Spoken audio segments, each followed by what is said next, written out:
Notice, this book is produced in Daisy Digital Talking Book, Daisy Text only, and in print format for people with bona fide print disability by V4U.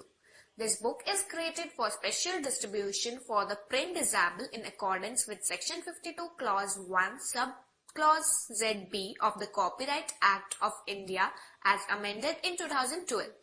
The Daisy Digital Talking Book, Daisy Text only, Braille book is permitted to be used only by persons with print disabilities. Any further reproduction, distribution to any person without a print disability or any commercial use of this book is strictly prohibited and will be subject to a legal action.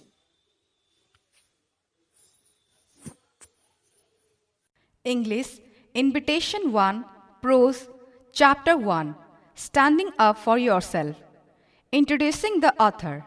Yevgeny Alexandrovich Yevtushenko, bracket 1933, bracket N, is a Russian poet, novelist, essayist, dramatist, screenwriter, actor, editor, and a director of films. Unit 1. Warm-up. Have you ever come across a child deserted by parents? How does he or she grow up? Who looks after his, her education?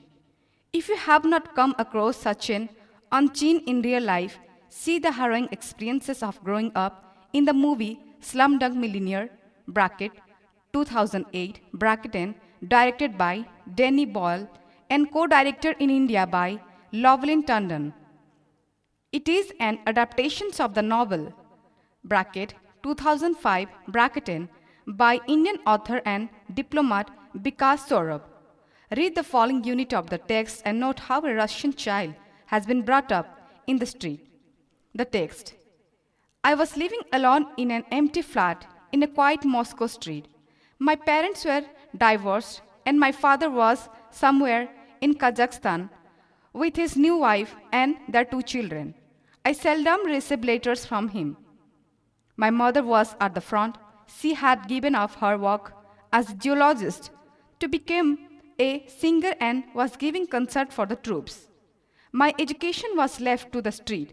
The street taught me to swear, smoke, spit elegantly through my teeth, and to keep my fist at the ready, a habit which I have to this day. The street taught me not to be afraid of anything or anyone. This is another habit I have kept. I realized that what mattered in the struggle for life was to overcome my fear of those who were stronger. Glossary. Front means place where 2 armies are fighting in a war. Concern, musical entertainment usually given in a public ball. Elegantly, showing a good sense of style. Unit 2. Warm up.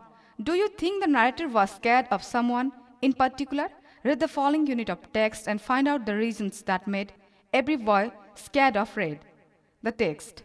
The ruler of our street was a boy of about 16 who was nicknamed Red. Red was big and broad-shouldered beyond his ears.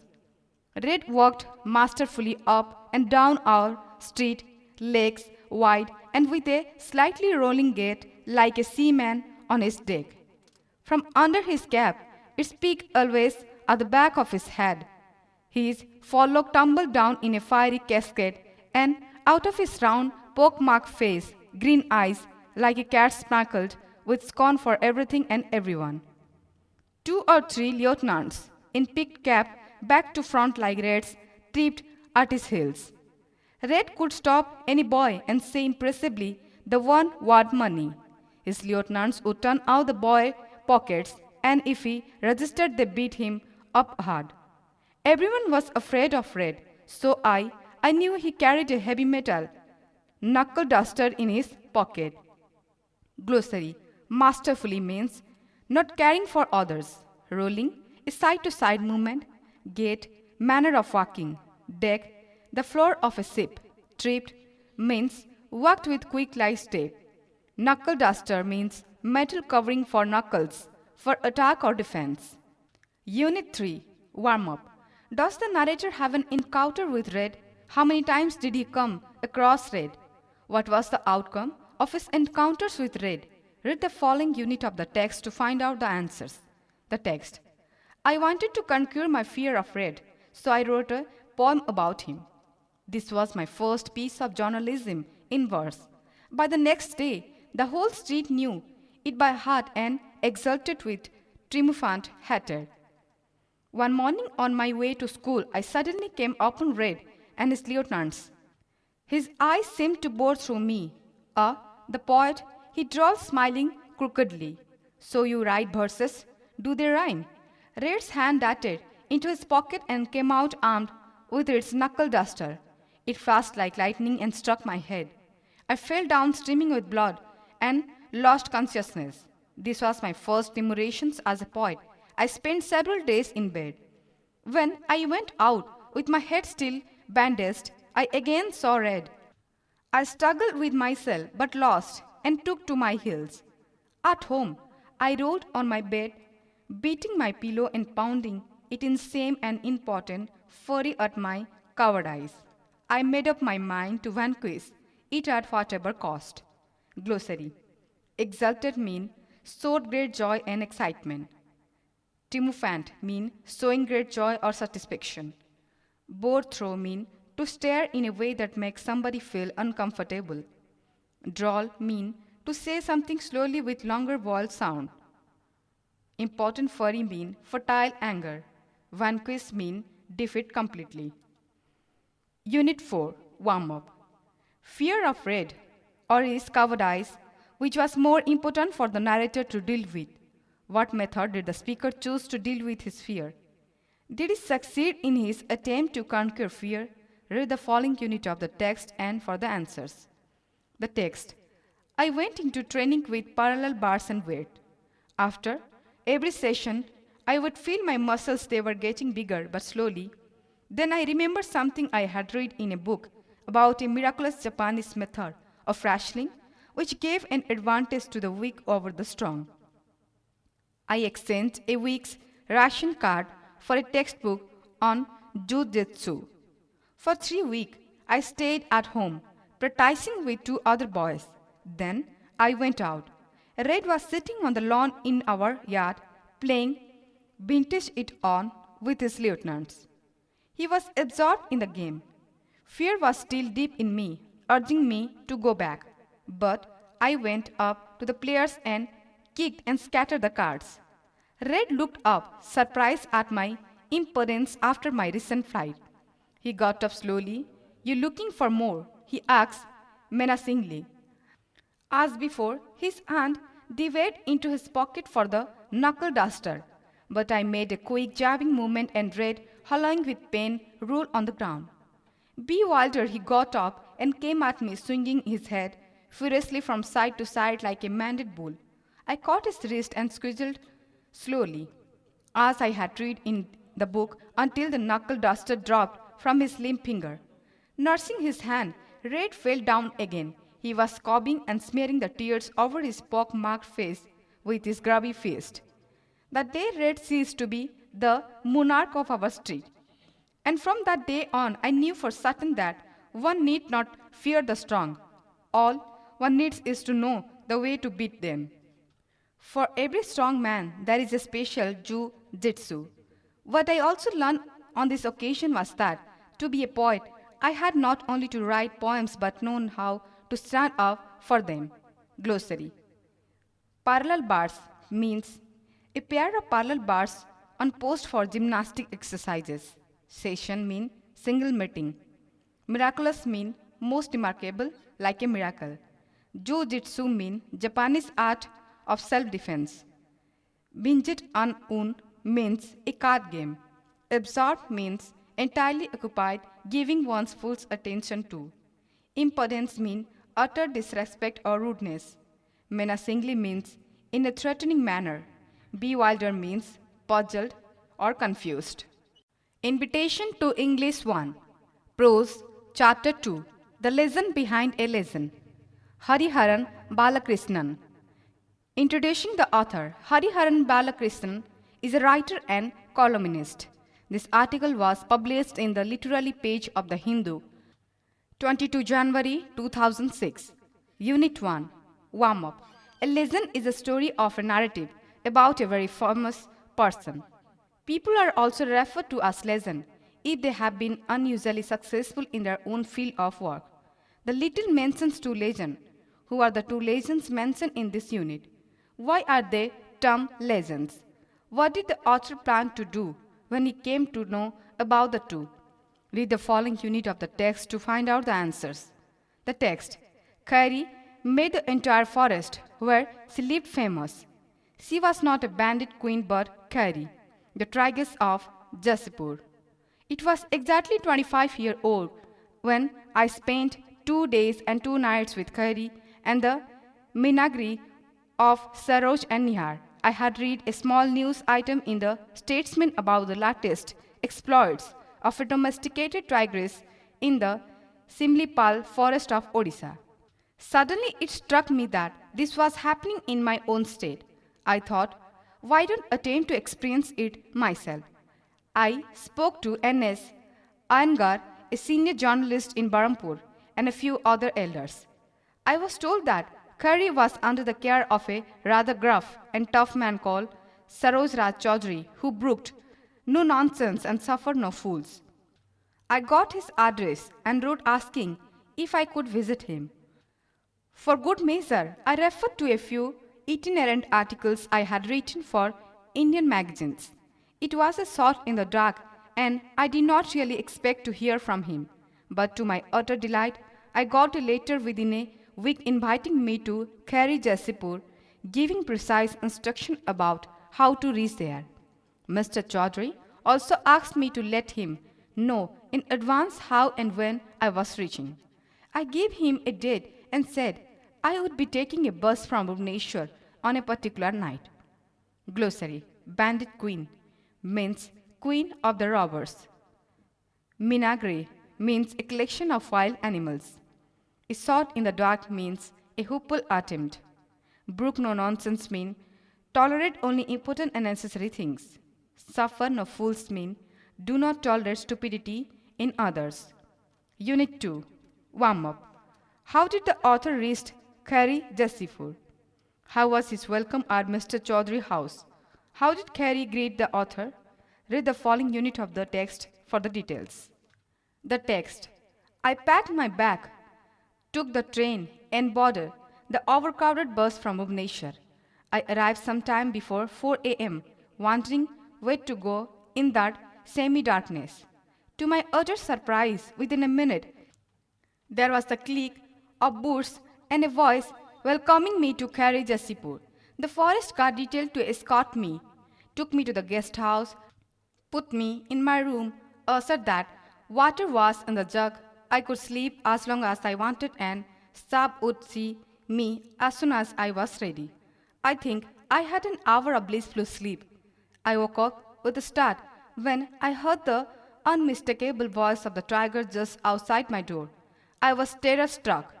Within minutes, a bearer came to the room with hot tea and biscuits. He smiled at the expression on my face and assured me that it was only Carrie outside the door, making friendly enquiries about the new guest in the house.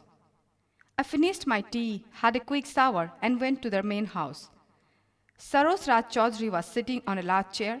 There was a slot bear behind him, holding on his waist and making gurgling sounds. He said, "Get down, Jambu, get down," and rose to greet me, a frail man in his fifties, slightly bleeding on the top. We got talking. I didn't find a gruff and rough no-nonsense man. What I found was one of the most human being I had ever met in my life. Glossary: Escort mean guide. Human mean showing kindness towards people and animals caring. Unit 3. Warm up. Mr. Chaudhary had many interesting stories to tell about Carrie and the other pets at his home. Read the following unit of the text for the details. The text: Here is the first story that emerged from his very unusual man between sips of coffee. As you will see, I have different species of wild animals in his house. They all came in and different stages of their lives. I have debunked the theory that they cannot coexist unless they are together from infancy. One thing I wanted to experiment with was the reaction of a young tiger to a snake. One day, when Carrie was much younger, we found a baby krait in the house. As you know, krait is one of the most poisonous snake. I was nothing Carrie's reaction to its presence. Carrie was curious to know more about this strange new creature. Every time the krait got too close to Carrie, I would pull it back by its tail. This went on for some time. At some point, I must have been a little unmindful. It turned round and bit me. I immediately tied a tourniquet above that and got the poison out. I saw the doctor as soon as possible. Luckily, it was a baby. Still, some of the poison got into my bloodstream, and as a result, I am now a permanent patient of hypoglycemia. By the time he finished this astonishing story, Jumbo took a fancy to me and climbed behind to give me his bear hug. His turn, no from Saroj, was enough to dissuade him from this expression of fondness. As the day progressed between our conversation and the intermittent crackle on the BHF wireless set by which he was giving instruction to his man in the forest, I got to know a veritable joint family that was living inside the compound. A mongoose, a pangolian, wildcat twins, a country dog, and a blind hyena. Each had a name. Glossary: debunk, mean to expose as being false or exaggerated. Tourniquet means a piece of cloth bound tightly on an arm or a leg to stop bleeding. Hypoglycemia means condition of having a very low blood pressure. Take a fancy mean to start liking someone. Intermittent means occurring occasionally or at regular or irregular intervals. Crackle mean making short sharp sounds. Unit 4. Warm up. How did Saroj Raj Chaudhary come across Khairi? How does he recount the story of his first meeting with Khairi as a cub? Read the following unit of the text for the details. The text. Khairi's story started on October 5, 1974, when 12 Kharia tribal sub Similipal brought a 2-month-old tiger cub to Saroj Raj Chaudhary, an officer of the Indian Forest Service. Saroj noticed that it was a female, famished and confused. His first experience of what was to become his passion in life was angry snails and scratching claws.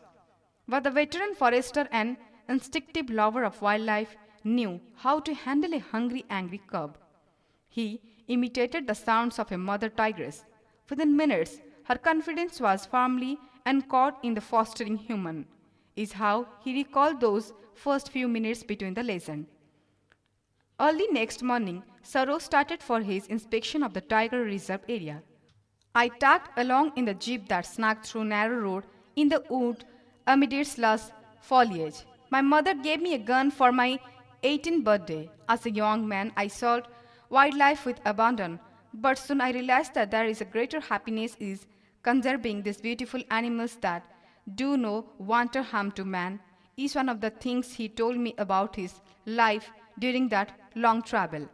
At the time, he was an authority on the tiger and director of Project Tiger in India.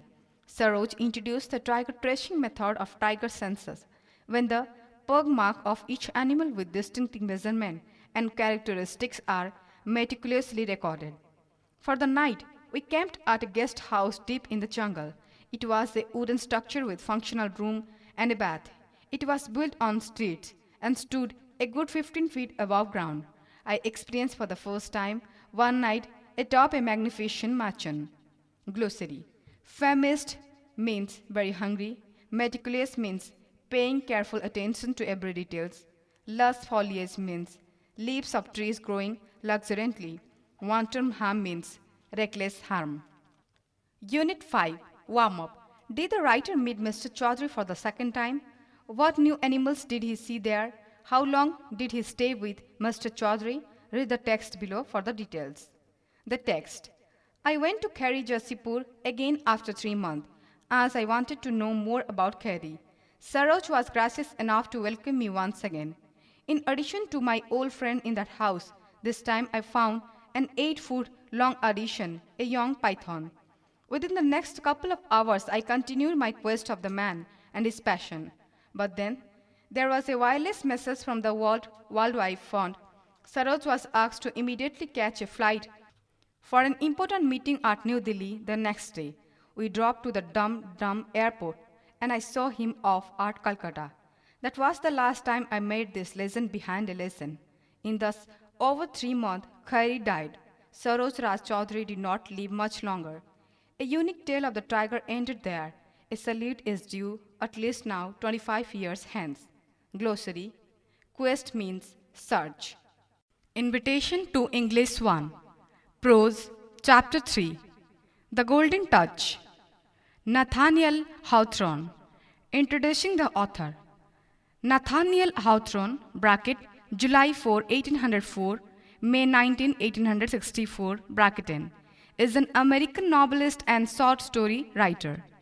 His themes often center on the inherent evil and sign of humanity, and his works have moral messages and deep psychological complexity. Unit 1. Warm-up. Human beings have fascinations for gold. Unusual greed for gold invites sorrow, doesn't it? Hawthorne's story, The Golden Touch, narrates the misery of a legendary king who suffered for his desire to amass gold. Read the following unit of the text and note how King Midas was obsessed with the yellow metal. The text. Long ago, there lived a very rich man called Midas. Besides being rich, he was a king and he had a little daughter called Marigold. King Midas loved gold more than anything else in the world. He liked being a king chiefly because he loved his golden crown. He loved his daughter dearly too, and the more he loved her, the more gold he wanted for her sake. When King Midas saw the golden light of the sun at evening, he wished it could turn everything into real gold. When Marigold came to him with a bunch of sweet yellow flowers, he would say, if they were as golden as they look, they would be worth picking. Even the roses in his garden did not please him any more, the largest and sweetest and most beautiful roses ever seen, because they were not made of gold. And although the king was very fond of music in his youth, the only music he loved now was the sound of gold coin once against another. At last, King Midas could not bear to touch anything that was not gold. He used to go down to a secret room under his palace, where he kept his precious store. He would let himself in and count his gold pieces. He would hold the bars of gold and admire his gold cups and plates until he could hardly bear to leave them. Now, in those days, a great many wonderful things used to happen, just as they do today. One morning, King Midas was in his treasure room when he noticed that the sun was shining into the room more brightly than usual. Not only that, but a stranger stood there smiling at him in the light of the sunbeam. King Midas knew that he had locked himself in as usual, and so he guessed that his visitor was no ordinary person. The stranger looked at the gold pieces that the king was counting. You seem to be a very rich man, he said. But it has taken me a long time to collect his gold, said King Midas. If I could live 1,000 years, I might have time to get richer. What? Aren't you satisfied? Asked the stranger. What else do you want? Midas thought carefully. This was a wonderful chance, and he felt that the stranger had magical power. I am tired of collecting my riches so slowly, he said. I wish everything I touch could be turned into gold. The golden touch, exclaimed the stranger. Are you sure you would never regret it? How could I regret such a thing? Said Midas. It would give me a perfect happiness at last. Very well. Then the stranger said, as he turned to go, tomorrow at sunrise, you will find that you have the golden touch. The light of the sun being brightened so vividly that Midas closed his eyes. When he opened them again, the stranger had gone. Unit 2. Warm-up. How did King Midas feel when his desire for turning everything into gold was fulfilled? Read the following unit of the text and mark how King Midas felt when what he touched changed into gold. The text. Next morning, King Midas awoke before the dawn. He looked eagerly to see his bed had been turned into gold, but no, it was exactly as it had been before. He lay very disappointed looking around his room. Suddenly the earliest sunbeam of the rising sun shone through the window and up to the ceiling above. It seemed to reflect its golden light towards him. Looking at the seat on his bed, Midas was astonished to find that it had become cloth of gold. The golden touch had truly come to him with the first sunbeam. King Midas got out of bed in excitement. He touched one of the legs of the bed as he did so, and it immediately became a golden pillar. He pulled the curtain at the window, and at once it became golden too. He put on his clothes and found himself dressed in golden cloth. He took off his spectacles and put them on, and he found he could see nothing at all. The glasses had turned into gold, and he could not see through them. He took them off again. Never mind, he thought to himself, the golden touch is worth more than a pair of spectacles, and Marigold will be able to read to me. King Midas went downstairs and into the garden. He noticed that even the brass handle of the door became gold as soon as he turned it. Then he went among the rose trees that had always been his pride and joy in the past. When he went in to breakfast that morning, he felt more hungry than usual. While he was waiting for his egg to be ready, little Marigold came in crying bitterly. "Look, father," she cried, holding out a golden rose. "I went to pick you some roses, and they are yellow and hard, and their sweet scent is gone." "Never mind, my dear," said her father. "They are worth much more like that. Sit down and eat your breakfast." He poured himself a cup of coffee as he spoke. The coffee pot was a golden one when he put it back on the table. Then he tried a spoonful of coffee to see if it was sweet enough, but it had become liquid gold. "Well," he exclaimed. He was thirsty. "What is the matter, father?" asked Marigold. "Nothing, child. Drink your milk," Midas said. But the eggs that he tried to eat, the fish, the bread, the butter, all the food was uneatable for the king that morning. "How am I to have any breakfast?" he thought. "Such costly food is before me, and I can eat nothing." He looked across the table at Marigold. She was eating happily, her tears forgotten. She looked up, saw that something was wrong, and came round to comfort her father. "What is wrong, father?" she asked. Midas bent down and kissed his little daughter. Then what a terrible change came over Marigold. Her sweet little face turned to yellow gold. Her lovely hair became golden metal. Her little body hardened into a figure of solid gold. What had he done? Unit 3. Warm up. How do you expect the story to end? Does King Midas repent for his desire for gold? Read the following unit of the text and note how King Midas got rid of his golden touch. The text. This story would be too sad for us all if we lingered too long on this terrible side. King Midas could not bear to look at Marigold, yet he could not leave her side. He felt so sad and sorrowful that he wished he was the poorest man in all the world. If only his beloved daughter could be herself again. In despair, Midas looked about him. Suddenly he saw the stranger that had visited him the day before. "Well, Midas," said the stranger, "how do you like having the golden touch?" "I have lost everything I really loved," said King Midas. "I am full of sorrow and regret. Gold is of no use to me now." "So you have learned something since yesterday?" asked the stranger.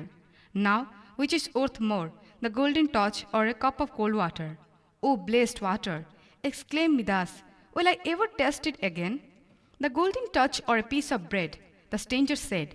"A piece of bread," answered Midas. "It worth all the gold on earth." "Gold or your own little daughter?" asked the stranger. "Oh, my child," cried poor Midas. "I would not have given one hair of her head for the power to change the whole earth into gold." The stranger looked seriously at King Midas. "You are wiser than you were," he said. "Your heart is still flesh and blood. You know truly that the common things of life, which are within everyone's reach, are more valuable than riches. Tell me, do you want to keep the golden touch?" "No, it is head put to me now," said Midas passionately. A fly settled on the king's nose and immediately fell to the floor. A small crab of gold, Midas shuddered. "Then go down to the end of your garden," said the stranger, "and wash yourself in the water of the river there. Then bring some of the same water and sprinkle it over anything that you is to change back again. If you do this truly and sincerely, We can set right against the results of your greed of gold. King Midas bowed his head. When he looked up again, the stranger had vanished. The king ran at once to the river, without waiting to take off his clothes. He dived in. In the coolness of the water, he felt at once that a weight had been lifted from his heart and body. He came out of the river. He was free of the golden touch. He put out his hand and touched a wild rose on the river's bank, and he found with thankfulness that it remained the same sweet flower. Taking up a water pot, he quickly filled it with river water and took it back to the palace. I expect the servants thought it very strange to see their royal master carrying a water pot, but the water was more precious to Midas than an ocean of gold. The king went straight to the golden figure of little Marigold. As he sprinkled the water on her, the rosy color came back to her cheeks. She began to sneeze and shake the water from her golden hair. "Oh, father, see how wet I am, and my dress was clean this morning," she said. Marigold did not know what had happened to her, and her father did not tell her how wrong and foolish she had been. He took her out into the garden, where they watered the flowers together and picked a bunch of sweetly scented roses. Invitation to English 1, Prose 4, In London in minus fours. Louis Fischer. Introducing the author. Louis Fischer, bracket 1896 to 1970, bracket, is an outstanding American writer, columnist, and analyst of world affairs. He occupies a unique place among Gandhiji's admirers in the West. He has closely studied the life and teachings of Mahatma Gandhi. In his book, The Life of Mahatma Gandhi, bracket 1950, bracket N. Unit 1, Warm-Off. Do you know that the Second Roundtable Conference in London is an important landmark in the history of Indian freedom movement? It was held in London from 7 September 1931 to 1 December 1931. Note that In London in minus fours forms a chapter in the life of Mahatma Gandhi. In this essay, the author portrays the character of Gandhiji more as a human being than as a politician. Read the following unit of the text and note how the author relates Gandhiji's arrival and stay at London as India's emissary to the Second Roundtable Conference. The text. Gandhiji sailed from Bombay on the SS Rajputana at noon on August 29, 1931, accompanied by his youngest son Debadas, his chief secretary Mahadev Desai, who he said outbushelled, misled, Parilal Nair, an aide, G.D. Birla, the text millionaire, Pandit Malviya, and Mrs. Naidu. Gandhi was proceeding as sole delegate of Congress to the Second Roundtable Conference in London. No other delegates were necessary since he spoke for the organization and for a considerable segment of Vocal India. In London from September 12 to December 5, he stayed most of the time at Kingsley Hall, an East Settlement house, as guest of Muriel Lester, who had visited him in 1926. Mornings he took walks through the nearby slum areas, and men and women on the way to work would smile at him and he engaged them in conversation and later came to their homes. Children called him Uncle Gandhi and sidled up to him and held his hand. One mischief-loving youngster called out, "Hey Gandhi, where's your trousers?" The Mahatma had a good laugh. Glossary. SS Rajputana, steamship Rajputana. Outbushelled Boswell means Mahadev Desai seemed to outshine Boswell in the art of keeping diaries. Aide means assistant. Segment means section. Segment of Vocal India means large section of people who spoke in India's interest. Slum means an urban area heavily populated by the poor. Sidle means walk in a shy or nervous way. Unit 2, Warm-Up. Do you know Gandhiji was humble in dress and simple in manners? Read the following unit of the text and note how Gandhiji was simple in his dress and had a unique approach to his goal of complete freedom for India. The text. He was a wonderful newspaper copy and journalists buzzed around him incessantly. One reporter questioned Gandhiji about his dress. "You people," he replied, "wear plus fours, mine are minus four." When he was invited to tea in Buckingham Palace, with King George V and Queen Mary, all England was agog over what he would wear. He wore the usual loincloth, sandals, a shawl, and his dangling dollar watch. Subsequently, someone asked Gandhi whether he had enough on. The king, he replied, had enough on for both of us. He enjoyed himself everywhere. He had talked with Lord Hurin, wartime Prime Minister David Lloyd George, the Archbishop of Canterbury, Field Marshal Smart, Bernard Shaw, and scores of others, and went down into the country near Reading to pay his respect to Colonel Murdoch, who had performed the appendectomy on him in Pune jail. Winston Churchill refused to see him.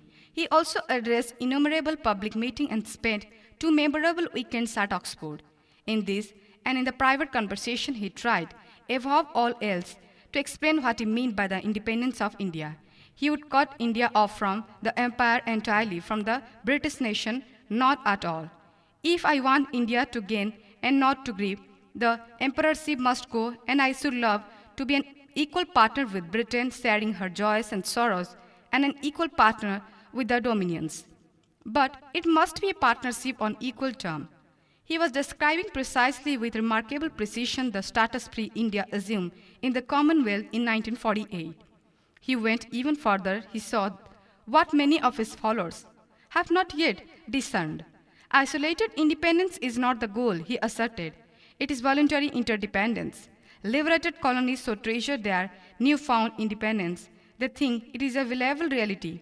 But the law of nature is love, friendship, work, progress, and security is creative interdependence. Glossary. Budge means talk noisily. Incessantly means continuously. Plus 4 means more clothing than the usual items of the Englishman's dress, namely suit, shirt, hat, and tie.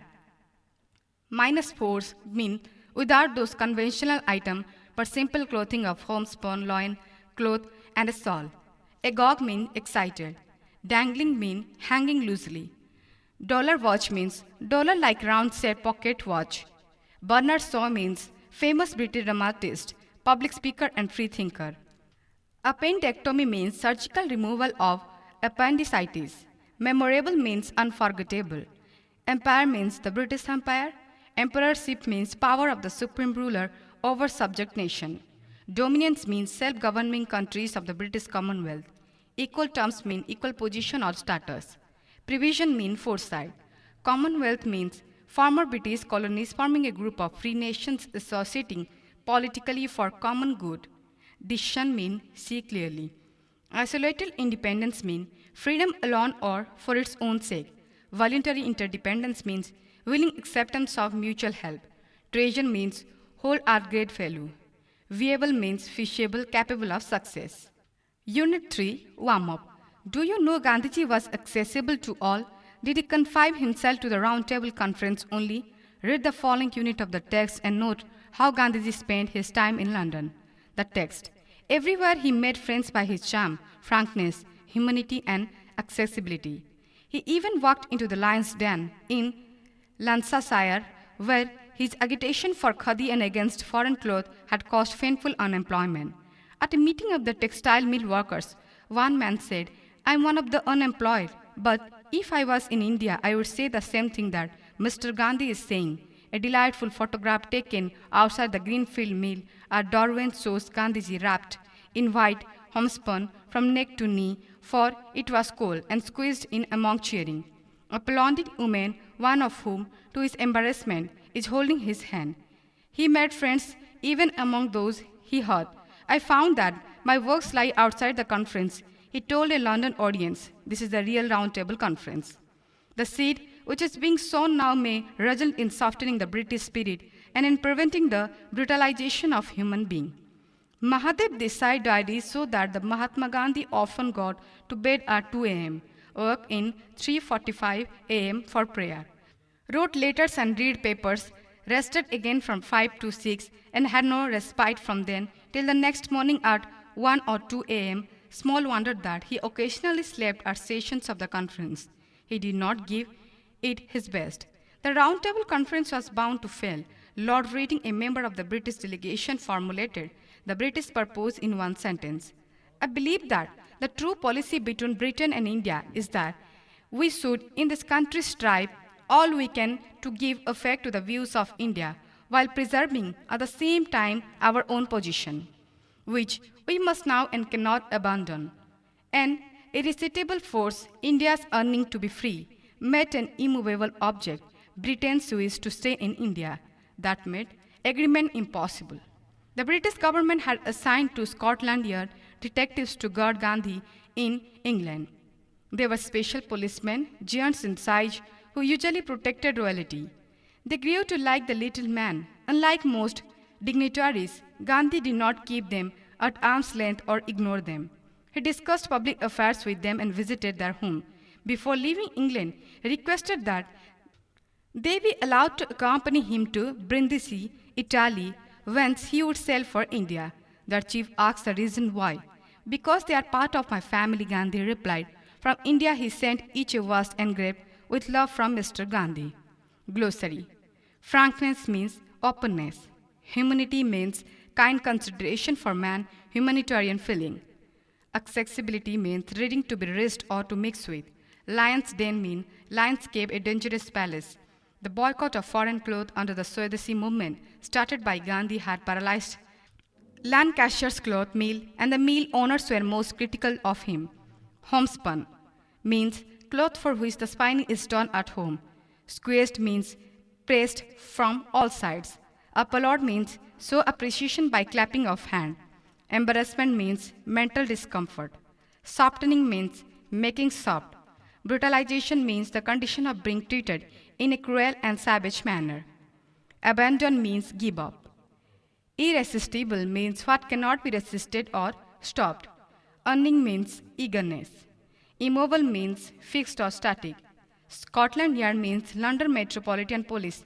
Royalty means persons of royal descent. Dignitaries means important personalities. At arm's length means at a safe distance. Invitation to English 1. Prose 5. The Cancer Fight from Hiroshima to Houston. Ritsuko Komaki. Introducing the author. Dr. Ritsuko Komaki is a radiation oncologist at MD Anderson Cancer Center in Houston, USA, and an advocate of proton therapy. Unit 1. Warm-up. During the final stages of World War II in 1945, 2 atomic bombs were dropped on the cities of Hiroshima and Nagasaki in Japan. The little boy was dropped on the city of Hiroshima on 6 August 1945, followed by the fat man over Nagasaki on 9 August. In the title of this text, what do you think relates Hiroshima to Houston in the USA? Read the following unit of the text and note the contribution of Dr. Ritsuko Komaki towards the treatment of radiation-related ailments. The text. Dr. Ritsuko Komaki was living with her family near Osaka when the atomic bomb exploded on her native Hiroshima in 1945. But the family returned to the devastated city when she was 4, and Komaki grew up a witness to the long-term effect, which likely contributed heavily to the deaths of about half her relatives, including her father. Like many Japanese, she developed both a fascination with and fear of radiation. When her close friend Sadako Sasaki died at age 11 of radiation-related leukemia, Komaki vowed to become a cancer doctor. Today, Dr. Komaki has learned how to apply radiation creatively and no longer fears it. Instead, as clinical section chief and program director of thoracic radiation oncology at the University of Texas, MD Anderson Cancer Center in Houston, she uses it in increasingly sophisticated way to fight cancer. She is one of the world's leading researchers and advocates of proton radiation beam therapy, an emerging treatment that many oncologists consider the safest and most effective available. And according to Komaki, her work is much better done in the context of university program than at private institution. Our patients, including all of our proton patients, are treated under clinical trials, which monitor results on large number of patients, she points out. It's difficult to treat patients on trials at private hospitals or clinics. They don't have enough manpower, and they don't have review boards that can check on compliance of eligibility and maintain strict quality control or treatment. This means patients get better care here. Recently awarded the Juan A. Del Regato Foundation Gold Medal for Best Educator and Teacher. The higher education setting also allow Dr. Komaki to share her knowledge with future innovators.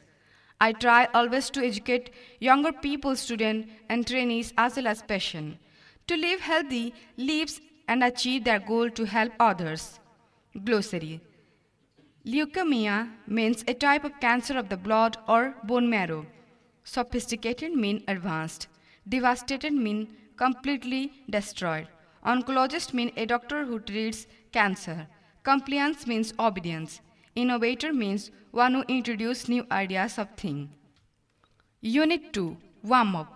What is proton therapy? To know what it is, read the following unit of the text. The text. Proton therapy, like other forms of radiation, aims ionizing particles bracket, in this case proton bracketing, onto a target tumor to damage and ultimately destroy its cancerous cells. But proton beams are much more localized and powerful than the X-ray used in more established radiation therapies. In the latter, the dosage is big enough to kill the cancerous cell, but some radiation also hit the healthy cell around the tumor. This can cause such side effects as pneumonitis, esophagitis, and bone marrow toxicity or lead to the growth of secondary cancer. To reduce damage to healthy tissues by scattered dose of low radiation, the oncologist requires sharply delineated radiation and proton beams are set to almost perfectly match the specific tumor and aim to strike it precisely. Collateral damage is thus minimal, making it feasible to hit the cancer with much bigger doses. In addition, photons release up to 90% of their cancer-fighting energy as they penetrate the screen and lose 30% of it by the time they reach the tumor, meaning their overall effectiveness is reduced by 40%. They also exit out the rear of the tumor to further damage healthy tissues behind it.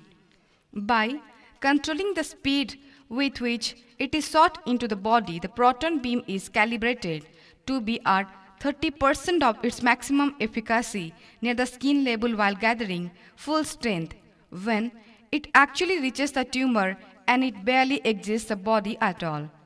Komaki says the treatment is more recommended for those who localized cancer has not spread to distant parts of the body.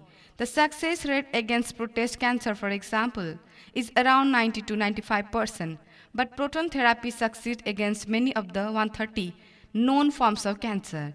A recent study led by Komaki and her husband, Dr. James Cox, head of the Division of Radiation Oncology at UT MD Anderson Cancer Center, shows that proton therapy, when used simultaneously with chemotherapy to treat lung cancer, causes significantly less damage to surrounding healthy cells than other forms of radiation. It is also particularly effective for children because it causes little, if any, collateral damage to their still growing tissues and organs. Likewise, the elderly are strong candidates because tissues and organs surrounding their tumors are often too weak to withstand the more commonly employed radiation treatment. Dr. Komaki also stated that the side effects are minimal, noting one patient who played a round of golf following each of his daily outpatient treatment. Patients think this is fabulous, she says. You know why? They rarely get sick from proton treatment itself. Are you sure you're giving me the treatment? They ask. It's amazing how much proton treatment they can tolerate compared to photon treatment. Glossary. Radiation therapy means treatment of cancer by using radiation. Dosage means medicinal dose. Toxicity means the quality of being poisonous. Collateral damage means injury to other organs. Calibrated means measured. Efficacy means effectiveness. Simultaneously means at the same time. Fabulous means very great. Unit 3. Warm-up. Surgery, radiation, chemotherapy, and photon therapy were the methods used for treating cancer before proton therapy was adopted. To know more about proton therapy, read the following unit of the text. The text. When she entered medical school in Hiroshima, Komaki was taught that surgery was the only viable cancer cure. But in the 1970s, while doing her extensive internship, residency, and fellowship in Milwaukee, she began learning how radiation could cure people, and that gave it a different meaning to me than just the atomic bomb. She said she came to view localized radiation treatment as less harmful than chemotherapy and realized that it couldn't be equated at all with the scattered, uncontrolled radiation to the whole body that comes with exposure to an atomic bomb. In 1985, she and Cox went to Columbia Presbyterian Medical Center in Newark to work with Dr. Eric Hall, then a leading international authority on the effect of the atomic bomb on humans. In 1988, she began putting her years of research to work at UT MD Anderson. Though protons were discovered by Ernest Rutherford in 1919, proton therapy didn't commence until 1954 at Berkeley Nuclear Physics Lab. The Harvard Cyclotron Laboratory partnered with Massachusetts General Hospital to begin treating cancer patients in 1961. But the necessary technology is so expensive that treatment remained confined to physics research lab until 1990. That's when the Proton Treatment Center opened at Loma Linda University Medical Center in Southern California to offer the first hospital-based program. Intrigued by the proton therapy research then available, Komaki and Cox visited Loma Linda early on and began to push for a similar unit at UTMD Anderson when they returned to Houston. Their efforts paid off in 2006 when the 125 million Proton Therapy Center opened its doors offering a complete range of proton treatment. It is the only such facility in the Southwest. Bracken, in addition to Houston and Loma Linda, the nation now has centers in Florida, Indiana, and Massachusetts, with several more being planned. Bracketing. Today, Komaki and her colleagues treat thoracic malignancies therapy that requires a team of 7 doctors, several physicians and dosimetrics, and a couple dozen technicians in 10 to 15 patients daily, with 4 of them taking proton therapy. Like other radiation treatment, proton therapy runs about 7 weeks. In all, the Proton Therapy Center with Dr. Andrew Lee as medical director treats 75 to 80 patients daily. To Komaki, this is just the beginning. Our physicists have already made a machine here that creates a scanning beam, she said. We're the only place in the world with a scanning beam, which means we can remove neutron contamination. Bracket, neutrons are created when protons enter the body. Though it happens rarely, they can cause secondary malignancy a decade or more later. Bracketing. She also believed that proton therapy is extremely important to the future of cancer care. These patients are already sick from cancer, she said. Why make them get sicker from treatment? Now we can make them more comfortable killing cancer cells but not killing normal cells. Now they can live a normal life while getting treatment. Whatever happens next in the field, Dr. Ritsuko Komaki and her colleagues at UTMD Anderson are likely to be at the forefront. Glossary. Viable means possible. Commence means begin. Intrigued means interested to know more. Dosimetrist mean expert in doses of radiation. Secondary malignancy mean a cancer that arises in the background of another malignancy. Invitation to English 1. Prose 6. My Greatest Olympic Prize. Jesse Owens. Introducing the author. James Cleveland Jesse Owens, bracket 1930 to 1980, bracketing, was an American track and field athlete who specialized in sprint and long jump. He participated in the 1936 Summer Olympic in Berlin, Germany, where he achieved international fame by winning 4 gold medals, one each in 100 meter, 200 meter, long jump, and as a member of the 4 into 100 meter relay race team. Unit 1. Warm-up. The Olympic Games is the world's foremost sports competition featuring summer and winter sport, in which athletes from all over the world participate in a variety of competition. In this essay, Jesse Owens shares his experiences of 1936 Summer Olympic held in Berlin when patriotic feelings were running high in Germany. However, Owens did not bother as he trusted in his abilities. He tells his stunning story about forging a lasting friendship with a German, putting differences aside for the love of the James. Read the following unit of the text and note how Owens reacted to the performance of his rival. The text. It was the summer of 1936. The Olympic Games were being held in Berlin. Because Adolf Hitler childishly insisted that his performers were members of a master race, nationalistic feelings were at an all-time high. I wasn't too worried about all this. I had trained, suited and disciplined myself for 6 years with the games in mind. While I was going over on the boat, all I could think about was taking home one or two of those gold medals. I had my eye especially on the long jump. A year before, as an university student, I had set the world record of 26 feet 8, 1 by 4 inches. Everyone kind of expected me to win that Olympic event hands down. I was in for a surprise. When the time came for the long jump trial, I was startled to see a tall boy hitting the pit at almost 26 feet on his precise leap. He turned out to be a German named Lutz Long. I was told that Hitler had kept him under wraps, evidently hoping he could win the jump. I suppose that if Long won, it would add some new support to the Nazis' Aryan superiority theory. After all, I am a Negro. A little hot under the collar about Hitler's ways, I determined to go out there and really show Der Führer and his master race who was superior and who wasn't. Glossary. Performer means competitor, athlete. Master race, superior to all other race. 26 feet 8, 1 by 4 inches mean 8.13 meters bracketing. 26 feet mean 7.9 meter.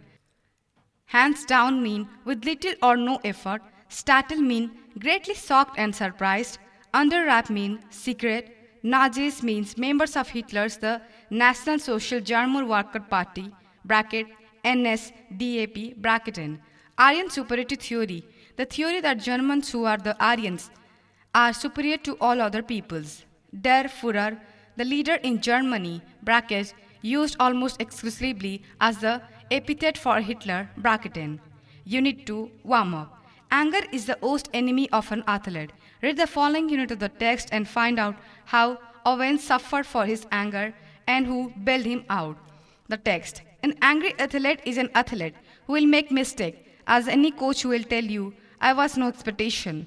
On the first of my 3 qualifying jump, I leaped from several inches beyond the takeoff board for a no jump. On the second jump, I was even worse. Did I come 300 miles for this? I thought bitterly, to fail in the trials and make a fool of myself. Walking a few yards from the pit, I kicked disgustedly at the ground. Suddenly, I felt a hand on my shoulder. I turned to look into the friendly blue eyes of the tall German long jumper. He had easily qualified for the finals on his first attempt. He offered me a firm handshake. J.C. Owens, I am Lutz Long. I don't think we have met. He spoke English well, though with a German twist to it. Glad to meet you, I said. Then, tried to hide my nervousness, I added, How are you? I am fine. The question is, how are you? What do you mean? I asked. Something must be eating you. He said, proud the way foreigners are when they have mastered a bit of American slang. You should be able to qualify with your eyes closed. Believe me, I know it. I told him, and it felt good to say that to someone. For the next few minutes we walked together. I didn't tell Long what was eating me, but he seemed to understand my anger, and he took pains to treasure me. Although he had been schooled in the Nazi youth movement, he did not believe in the Aryan supremacy business any more than I did. We laughed over the fact that he really looked the part, though an inch taller than I. He had a lean muscular frame, clear blue eyes, fair hair, and a strikingly handsome face. Finally, seeing that I had calmed down somewhat, he pointed to takeoff board. Look, he said, why don't you draw a line a few inches at the back of the board and aim at making your takeoff from there? You will be sure not to fall, and you certainly ought to jump far enough to qualify. What does it matter? If you are not first in the trials, tomorrow is what counts. Suddenly all the tension seemed to be ebbed out of my body as the truth of what he said hit me. Confidently, I drew a line a full boot behind the board and proceeded to jump from there. I qualified with almost a foot to spare. Glossary. Eating means agitating. Disgustly means with a strong feeling of dislike. Reassure means to say something to make somebody less frightened. Unit 3. Warm-up. Do you believe in the adage? A friend in need is a friend indeed. Read the following unit of the text and note how Owens and Luge Long became good friends. The text. That night I walked over to Luge Long's room in the Olympic Village to thank him. I knew that if it hadn't been for him, I probably wouldn't be jumping in the finals the following day. We sat in his quarters and talked for 2 hours about track and field, our sell the world situation, and a dozen other things. When I finally got up to leave, we both knew that a real friendship had been formed. Luge would go out to field the next day trying to beat me if he could, but I knew that he wanted me to do my best, even if that meant by winning. As it turned out, Luge broke his own past record. In doing so, he pushed me on to peak performance. I remember that at the instant I landed from my final jump, the one which set the Olympic record of 26 feet, 5, 1 by 4 inches, he was at my side, congratulating me.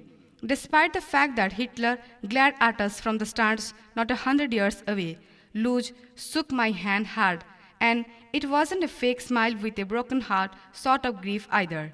It could melt down all the gold medals and cup I have, and there wouldn't be a plating on the 24-carat friendship I felt for Luge Long at that moment.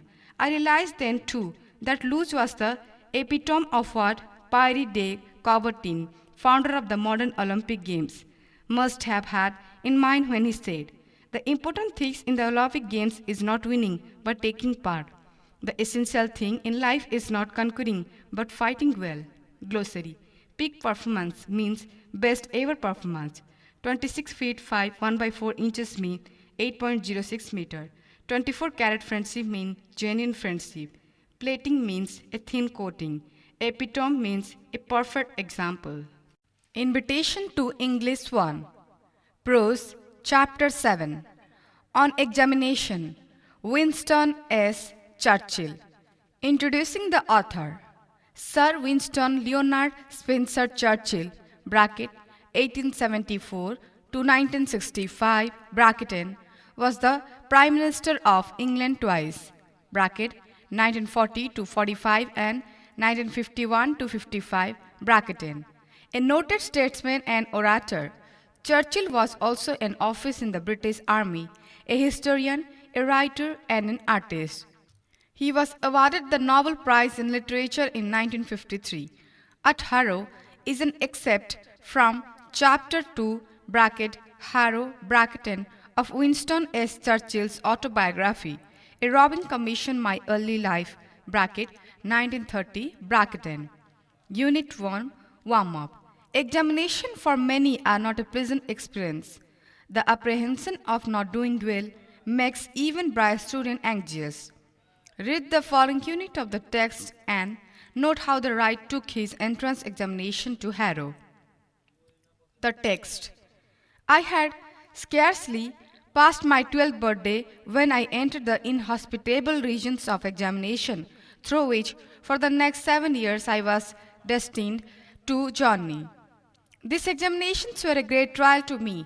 The subjects which were dearest to the examination were almost invariably those I fancied least. I would have liked to have been examined in history, poetry, and writing essays. The examination, on the other hand, were partial to Latin and mathematics, and their will prevail.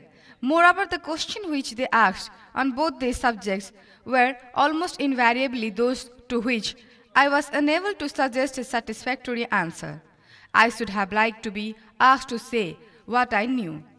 They always tried to ask what I did not know. When I would have willingly displaced my knowledge, they sought to expose my ignorance. This sort of treatment had only one result. I did not do well in examination. This was especially true of my entrance examination to Harrow. The headmaster, Dr. Weldon, however, took a broad-minded view of my Latin prose. He so discriminated in judging my general ability. This was the more remarkable because I was found unable to answer a single question in the Latin paper. I wrote my name at the top of the page. I wrote down the number of the question. After much reflection, I put a bracket round it thus, but thereafter I could not think of anything connected with that was either relevant or true. Incidentally, There arrived from nowhere in particular a blot and several smudges. I gazed for 2 whole hours at this sad spectacle, and then merciless users collected by me a piece of foolscap with all the others and carried it up to the headmaster's table. It was from these slender indications of scholarship that Dr. Weldon drew the conclusion that I was worthy to pass into Harrow. It is very much to his credit. It showed that he was a man capable of looking beneath the surface of things, a man not dependent upon paper manifestation. I have always had the greatest regard for him. In consequence of his decision, I was, in due course, placed in the third or lowest division of the fourth or bottom form. The names of the new boys were printed in the school list in alphabetical order, and as my correct name, Spencer Churchill, began with an S. I gained no more advantage from the alphabet than from the wide sphere of letters. I was, in fact, only 2 from the bottom of the whole school, and these 2, I regret to say, disappeared almost immediately through illness or some other cause. The Harrow custom of calling the roll is different from that of Eton. At Eton, the boys stand in a cluster and lift their hat when their names are called. At Harrow, they file past a master in the school year and answer one by one. My position was therefore revealed in its somewhat invidious humility. It was the year 1887.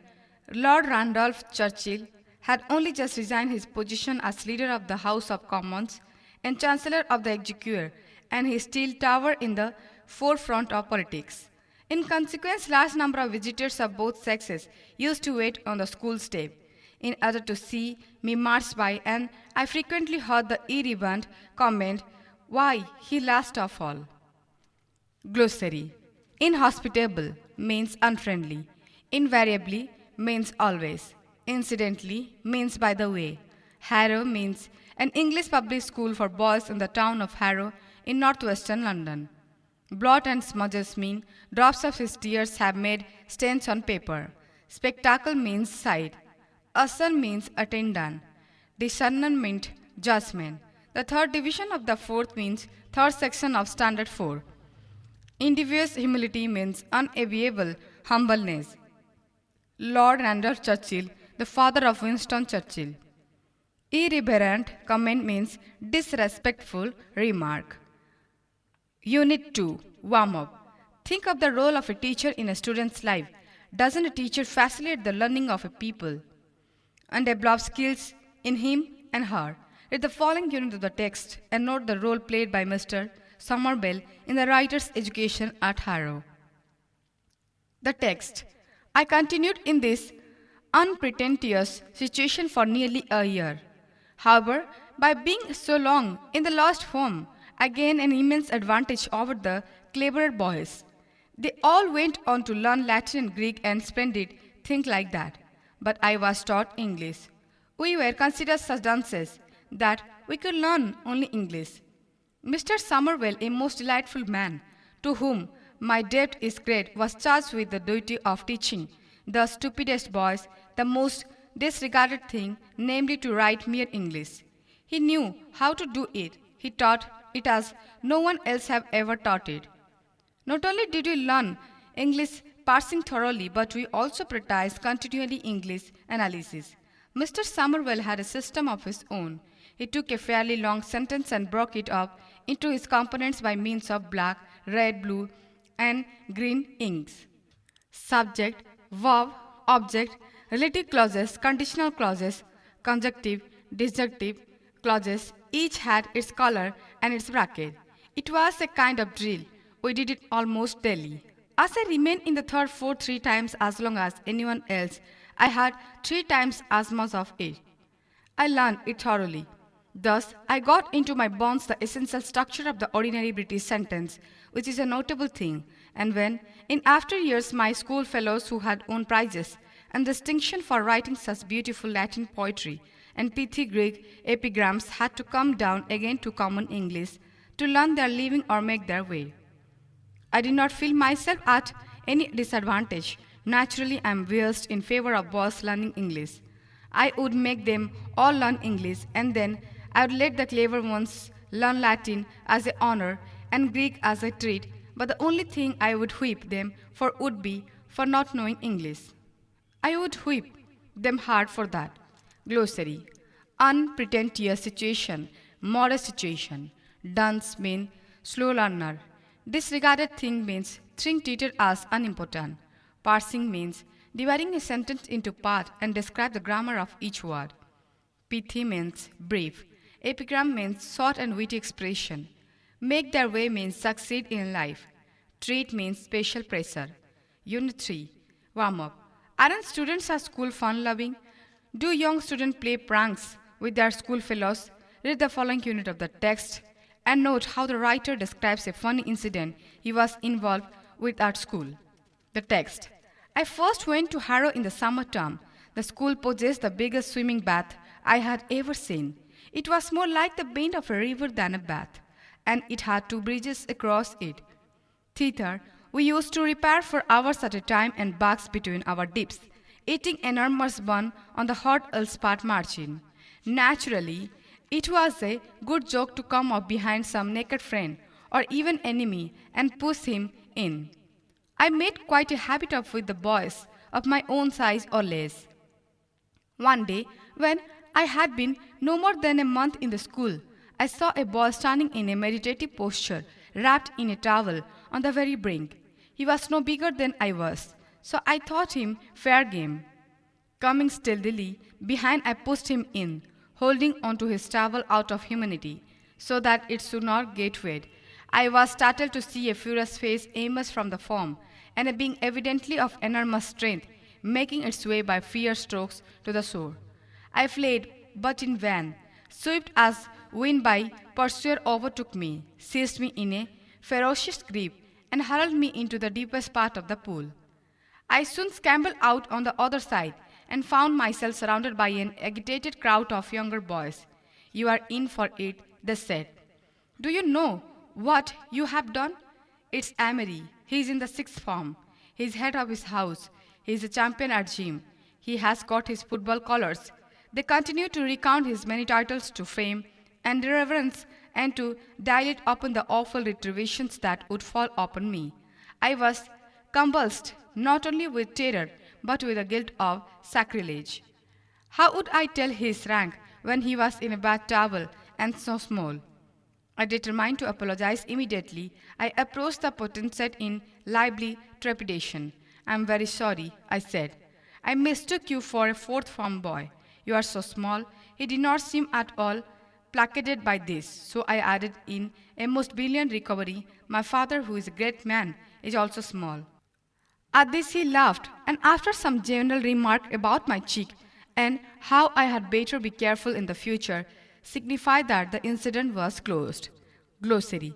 Repair for hours means go in large number. Meditative posture mean thoughtful position.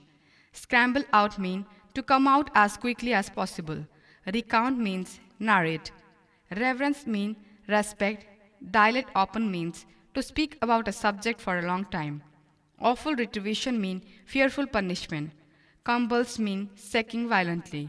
Guilt of sacrilege means unhappy feeling for doing something wrong or sinful. Potentate means a person who possesses great power. Trepidation means a state of alarm or dread. Placate means to make somebody feel less angry. Cheek means impoliteness. Unit 4. Warm up. Isn't preparation for examination very much painstaking? Children adopt many peculiar ways to face an examination. Read the following unit of the text and note how the writer makes his preparation for the preliminary examination for the army. The text. I have been fortunate to see a good deal for more of him. In times when 3 years difference in age is not so important as it is at school. We were afterwards to be cabinet colleagues for a good many years. It was thought incongruous that while I apparently stagnated in the lowest form, I should gain a prize open to the whole school for reciting to the headmaster 1200 lines of Macaulay's Lays of Ancient Rome without making a single mistake. I also succeeded in passing the preliminary examination for the army while still almost at the bottom of the school. This examination seemed to have called forth a very special effort on my part, for many boys far above me in the school fell in it. I also had a piece of good luck. We knew that among other questions we should be asked to draw from memory a map of some country or other. The night before, by way of my final preparation, I put the names of all the maps in the class into a hat and drew out New Zealand. I applied my good memory to the geography of that dominion. Sure enough, the first question in the paper was, draw a map of New Zealand. This was what is called at Monte Carlo and in plain, and I ought to have been paid 35 times my stake. However, I certainly got paid very high marks for my paper. Glossary: Monte Carlo, a French town famous for its casinos. And in plain means place entirely on a singular number. Invitation to English 1. Prose, Chapter 8. The Portrait of a Lady. Khushwant Singh. Introducing the author. Khushwant Singh, born 2 February 1915, is a prominent English writer and journalist. His weekly column, with Malay Stuart Swan and all, carried by several Indian newspapers, is among the most widely read columns. He is well known in Indian literary history as one of the finest historians and novelists, a forthright political commentator, an outstanding observer and critic of social life. Unit 1, Warm-up. Do you enjoy your grandparents' company? Are they good companions? Children grow up with a typical image of their grandparents in their mind. Any other thought is almost revolting to them. Read the following unit of the text carefully and note how the writer portrays his grandmother. The text. My grandmother, like everybody's grandmother, was an old woman. She had been old and wrinkled for the 20 years that I had known her. People said that she had once been young and pretty and had even had a husband, but that was hard to believe. My grandfather's portrait hung above the mantelpiece in the drawing room. He wore a big turban and loose fitting clothes. His long white beard covered the best part of his chest, and he looked at least 100 years old. He did not look the sort of person who would have a wife or children. He looked as if he could only have lots and lots of grandchildren. As for my grandmother, being young and pretty, the thought was almost revolting. She often told us of the games she used to play as a child, that they seemed quite absurd and undignified on her part, and we treated it like the fables of the prophet she used to tell us. She had always been short and fat and slightly bent. Her face was criss-cross of wrinkles running from everywhere to everywhere. Now, we are certain she had always been, and we had known her. Old, so terribly old that she could have grown older and had stayed at the same age for 20 years. She could never have been pretty, but she was always beautiful. She hobbled about the house in spotless white, with one hand resting on her waist to balance her stoop, and the other telling the beads of her rosary. Her silver locks were scattered untidily over her pale, puckered face, and her lips constantly moved into inaudible prayer. Yes, she was beautiful. She was like the winter landscape in the mountain, an expanse of pure white serenity, breathing peace and contentment. Glossary. Mental peace means a self. Portrait means a painting, drawing, or photograph of a person. Absurd means not logical and sensible. Undignified means not respectable. The prophet means the sent. Pretty means attractive without being very beautiful. Serenity means calmness. Contentment means satisfaction. Unit 2, Warm-up. Grandmothers are generally affectionate, protective, and caring. Read the following unit of the text and note how the writer's grandmother looked after him in their village during his childhood. The text. My grandmother and I were good friends. My parents left me with her when they went to live in the city, and we were constantly together. She used to wake up me in the morning and get me ready for the school. She said her morning prayer in a monotonous sing-song when she bathed and dressed me, in the hope that I would listen and get to know it by heart. I listened because I loved her voice but never bothered to learn it. Then she would fetch my wooden sled, which she had already washed and plastered with yellow chalk, and teeny earthen ink pot and he read pen, tie them all in a bundle and hand it to me. After a breakfast of a thick, stale chapati with a little butter and sugar spread on it, we went to school. She carried several stale chapatis with her for the village dogs. My grandmother always went to school with me because the school was attached to the temple. The priest taught us the alphabet and the morning prayer. While the children sat in rows on either side of the veranda, singing the alphabet or the prayer in a chorus, my grandmother sat inside reading the scriptures. When we had both finished, we would walk back together. This time the village dogs would meet us at the temple door. They followed us to our home, growling and fighting with each other for the chapatis we threw to them. Glossary. Monotonous means boring. Scriptures means holy book. Unit 3, warm-up. Life in the village is quite different from the city life. Family relationship also changes, identifies and modified. There is turning point in relationship. Read the following unit of the text and note how a turning point occurs in the writer's relationship with his grandmother. The text. When my parents were comfortably settled in the city, they sent for us. That was turning point in our friendship. Although we shared the same room, my grandmother no longer came to school with me. I used to go to an English school in a motor bus. There were no dogs in the street, and she took to feeding sparrows in the courtyard of our city house. As the year rolled by, we saw less of each other. For some time, she continued to wake me up and get me ready for school. When I came back, she would ask me what the teacher had taught me. I would tell her English words and little things of Western science and learning, the law of gravity, Archimedes' principle, the world being round, etc. This made her unhappy. She could not help me with my lessons. She did not believe in the things they taught at the English school and was distressed that there was a teaching about God and the scriptures. One day I announced that we are being given music lessons. She was very disturbed. To her, music had lewd association. It was the monopoly of hustlers and beggars, and not meant for gentle folk. She said nothing, but her silence meant disapproval. She rarely talked to me after that. When I went off to university, I was given a room of my own. The common link of friendship was snapped. My grandmother accepted her seclusion with resignation. She rarely left her spinning wheel to talk to anyone. From sunrise to sunset, she sat by her wheel, spinning and reciting prayers. Only in the afternoon she relaxed for a while to feed the sparrows. While she sat in the veranda breaking the bread into little bits, hundreds of little birds collected round her, creating a veritable bedlam of chirruping. Some came and perched on her leg, others on her shoulder. Some even sat on her head. She smiled but never shooed them away. It used to be the happiest half-an-hour of the day for her. Glossary. Lewd means vulgar. Bedlam means a scene full of noise and confusion. Chow.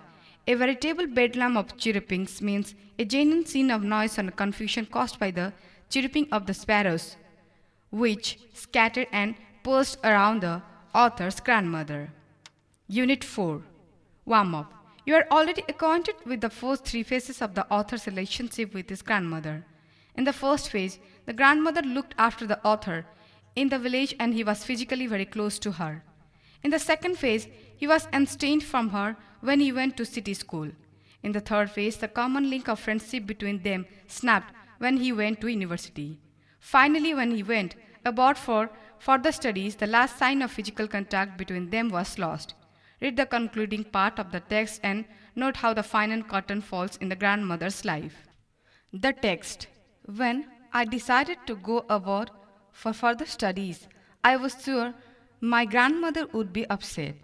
I would be away for 5 years, and at her age, one could never tell, but my grandmother could.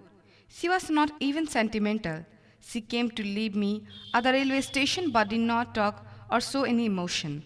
Her lips moved in prayer, her mind was lost in prayer, her fingers were busy telling the beads of her rosary. Silently she kissed my forehead, and when I left, I cherished the most imprint as perhaps the last sign of physical contact between us. But that was not so. After 5 years, I came back home and was met by her at the station. She did not look at a day older. She still had no time for words, and while she clasped me in her arms, I could hear her reciting her prayer. Even on the first day of my arrival, her happiest moments were with her sparrows, whom she fed longer, and with frivolous rebug. In the evening, a change came over her. She did not pray. She collected the women of the neighborhood, got an old drum, and started to sing.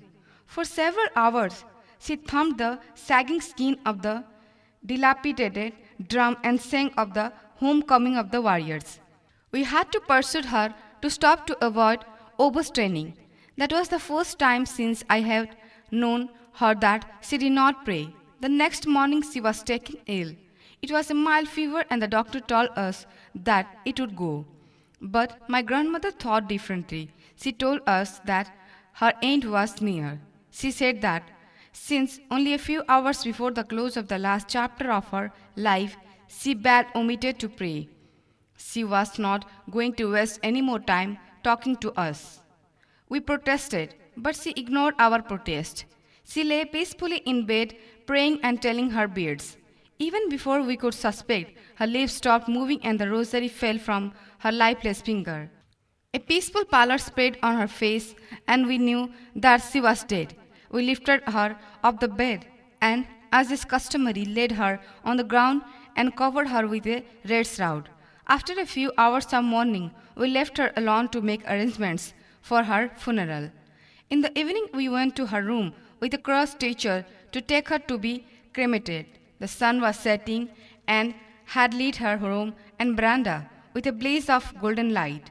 We stopped halfway in the courtyard, all over the veranda, and in her room right up to where she lay dead and steeped wrapped in the red shroud. Thousands of sparrows sat scattered on the floor. There was no chirruping. We felt sorry for the birds, and my mother fetched some bread for them. She broke it into little crumbs, the way my grandmother used to, and threw it to them. The sparrow took no notice of the bread. When we carried my grandmother's corpse off, they flew away quietly. Next morning, the sweeper swept the bread crumb into the dustbin. Glossary: sentimental, easily moved by tender feelings. Cherished, keep a pleasant feeling in mind for a long time. Frivolous rebuks mean affectionate scolding. Dilapidated mean old and in every bad condition. Customary means typical of a particular place. Invitation to English 1. Prose 9. The Magic of Teamwork. Sam Pitroda. Introducing the author. The father of India's communication revolution, Satyanarayan Gangaram Pitroda, or Dr. Sam Pitroda, as he is better known, was born in Titlagarh, Odisha in 1942. Dr. Pitroda is presently the chairman of India's National Knowledge Commission, besides being the chairman and CEO of the World Tel Limited and the founder of CEO of CSAM. He also worked as an advisor to the United Nations in 1992. The essay is adapted from Sam Pitroda's article, The Magic of Teamwork. Unit 1, Warm-up. The magic of teamwork presents an insightful overview of proven principles that organizations can employ to build a winning team in their business.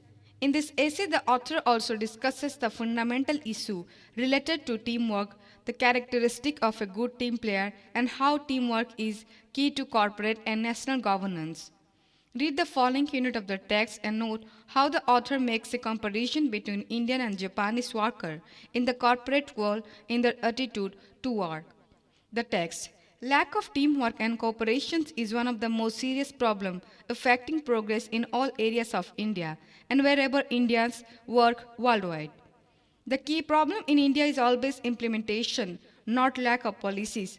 We have great policies and ideas about how to do things, but we severely lack teamwork.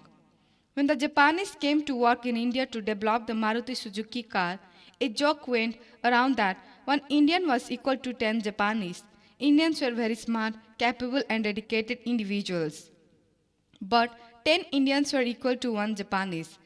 Indians lack team spirit and cooperation. What makes matter even worse is our crab mentality. If someone is trying to climb higher and achieve more, the others just drag him down. The signal that the other sent out is, I wouldn't do it, I wouldn't let you do it, and if by chance you start succeeding, we will all gang up and make sure that you don't get to do it. The question is, where does this attitude come from? And how do you recognize and handle it? Part of the problem is our cultural background. We have had feudal and hierarchical social system in which whoever is senior supposedly known the best. This was fine in earlier times when knowledge and wisdom were passed on orally. But in modern society, there is no way that one person can know everything. Today, you may find that a younger computer trained person has more answer for an accounting problem than a senior accountant has. Until we understand how best to leverage this diversity of experience, we will not be able to create and fully utilize the right kind of teams. Glossary. Implementation means execution. Gang up means to join together in a group. Dedicated means committed. Crab mentality means the metaphor refers to a pot of crab.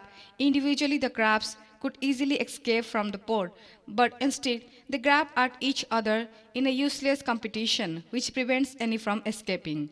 Similarly, human beings in a group attempt to pull down any member who achieves success beyond other out of envy. Hierarchy means a system of persons or things arranged in a graded order. Leverage means to use to obtain a desired effect or result. Unit 2, warm up. Have you got an idea of corporate hierarchy? It is the arrangement of individual with a corporation according to power, status and job function. Study the following theoretical corporate hierarchy structure. A. Shareholder. B. Board of Directors led by its chairman. C. CEO bracket Chief Executive Officer Chairman. D. COO President. E. Executive Vice President. F. Vice President. G. General Manager. H. Managers. I. Supervisors. J. Workers. Read the following unit of the text and experience how hierarchy practically works in corporate sector. The text. In my younger days in the US, I attended an executive seminar for Rockwell International, where about 25 senior company executives had congregated for a week for strategic discussion. In the evenings, we would break out into 5 different groups of 5 people each. In those group workshops, someone would delegate tasks saying, you make coffee, you take notes, you are the chairman, and you clean the board. The next day, there would be different duties for each group member. No one ever said, but I made coffee twice or I cleaned the board entire day.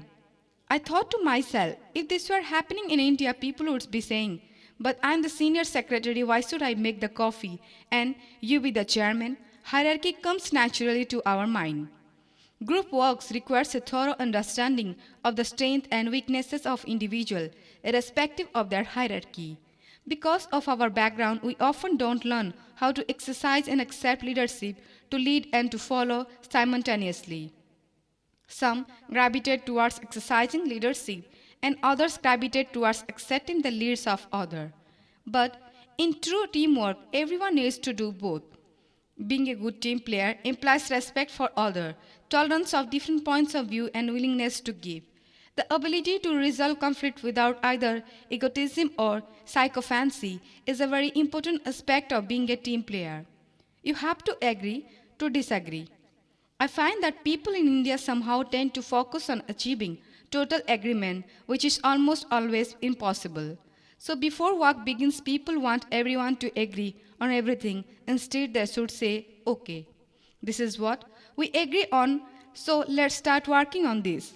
What we don't agree on, you will resolve as we go along. For things to move forward, it's important to work on the agreed upon aspects and not get bogged down in the areas of disagreement. Yet, another snake that kills teamwork is people's political agendas. You have got to be open, clear, and honest to be a good team player. Most people have a hidden agenda. They say something but mean the exact opposite. I call it split label consciousness. To say and mean the same thing is very critical part of a good work ethic. Glossary. Congregate mean to come together in a group. Rockwell International mean a major American manufacturing corporation. Strategic discussion means discussion done as a part of a plan for a particular purpose. Delegate means handover. Simultaneously mean at the same time. Gravitate mean to move towards somebody or something that you are attracted to. Conflict mean differences.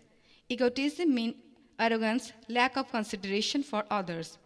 Sycophancy means flattery, praising a person too high for selfish gain.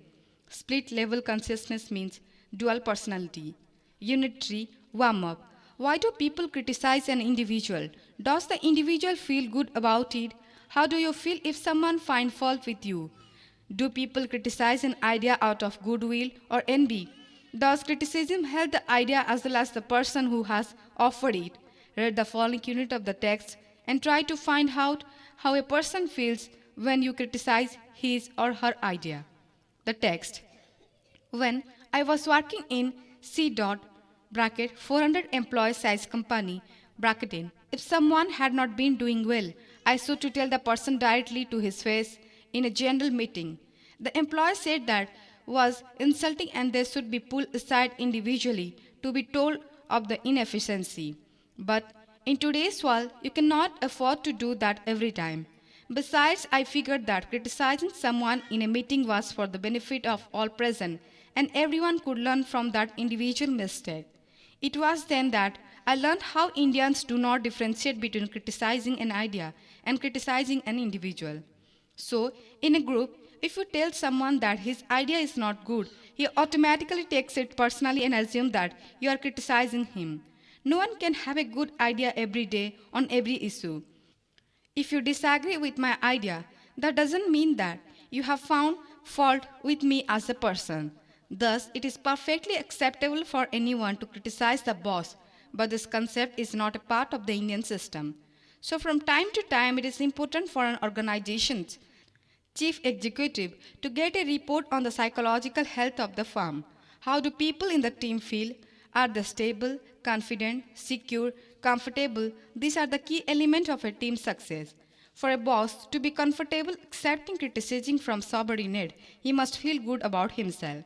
Self-esteem is a key prerequisite to such a system being successful.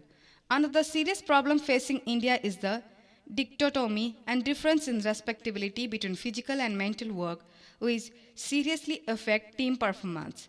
I had a driver named Ram, who I thought was one of the best drivers in the world.